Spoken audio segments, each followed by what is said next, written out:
ஆசிரியர் அந்தோணி தாமஸ் எழுதி பேராசிரியர் அருள்ராஜ் அவர்கள் தமிழாக்கம் செய்த நாம் ஜெபிக்கும்போது என்ற புத்தகத்திலிருந்து வாசிப்பது ருபீனா ராஜ்குமார்.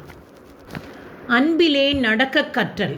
நீங்கள் ஜெப வாழ்வில் நடக்க கற்றுக்கொள்ளும் போது அன்பிலே நடக்க கற்றுக்கொள்வீர்கள். ஏனெனில் தூய ஆவி அன்பின் ஆவி. அவர் அன்பை உங்களுக்கு கற்றுக் கொடுப்பார். அவர் உங்களுக்கு நினைவூட்டுவார். நான் உங்களிடம் அன்பு கொண்டிருப்பது போல நீங்களும் ஒருவர் மற்றவரிடம் அன்பு கொண்டிருக்க வேண்டும் என்பதே என் கட்டளை. தம் நண்பர்களுக்காக உயிரை கொடுப்பதை விட சிறந்த அன்பு யாரிடமும் இல்லை. யோவான் எழுதிய நற்செய்தி 15வது அதிகாரம் இறைத்திருவசனங்கள் 12-13. அன்பே நமது முதன்மையான நோக்கமாக இருக்க வேண்டும். வேறு வகையில் கூற வேண்டுமானால் அன்பிலே நடப்பதற்கு நாம் முன்னுரிமை தர வேண்டும். அன்பு செலுத்த முயலுங்கள். ஆவியார் அருளும் கொடைகளையும் குறிப்பாக இறைவாக்கு உரைக்கும் கொடையையும் ஆர்வமாய் நாடுங்கள். 1 கொரிந்தியர் 14வது அதிகாரத்தில் 1 வசனம்.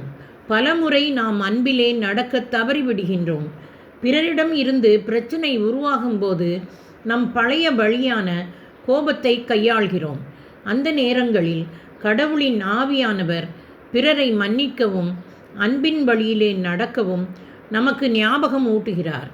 பல ஆண்டுகளுக்கு முன் எங்கள் குழுவைச் சேர்ந்த ஒரு மனிதர் வெளியே சென்று என்னை பற்றி அவதூறு கூறிக்கொண்டே இருந்தார்.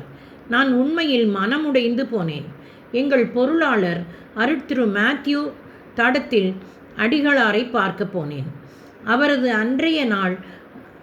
அவரது அறையை நான் அடைந்ததும் அவரது அறைக்கு நுழைவதற்கு முன் தூய ஆவியானவர் அன்பிலே நட என்று கூறுகிற குரலை கேட்டேன். நான் அருட்தந்தையை சந்திக்காமலே திரும்பினேன். உண்மையில் எரிச்சல் மற்றும் கோபத்தினால் நிரம்பியிருந்த நான் ஒரு அதிர்ச்சியினால் அதிலிருந்து வெளியே வந்தேன்.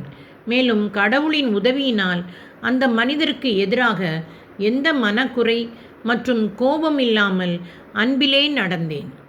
பவுல் சுள்ளிகளை பொறுக்கி சேர்த்து தீயில் போட்டபோது ஒரு விரியன் பாம்பு சூட்டின் மிகுதியால் வெளியே வந்து அவரது கையை பற்றி கொண்டது. அவர் கையில் பாம்பு தொங்குவதை அத்தீவினர் பார்த்தபோது இவன் ஒரு கொலைகாரன் என்பது உறுதி. கடலில் இருந்து இவன் தப்பித்து கொண்டாலும் நீதியின் தெய்வம் இவனை வாழவிடவில்லை என்று ஒருவரோடு ஒருவர் சொல்லிக் கொண்டார்கள். ஆனால் அவர் அந்த பாம்பை நெருப்பில் உதறினார். அவருக்கு கேடு எதுவும் நேரிடவில்லை. தொடர்வோமா நண்பர்களே?